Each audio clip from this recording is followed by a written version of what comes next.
Magandang araw po at dahil second day ng ating examination sa araw na ito at kumpleto ang grade 6 BR, eto lang meron akong simpleng pamerienda para sa kanila na ito ay tatawagin natin. Pag lumingon ka, may gatas at tinapay ka. Okay mga bata, pwede lang kuha.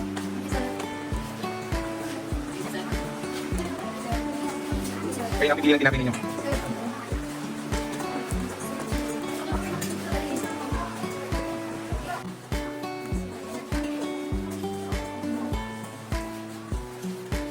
Ito kasi, tayo na ka. Tayo na lahat. Lahat na.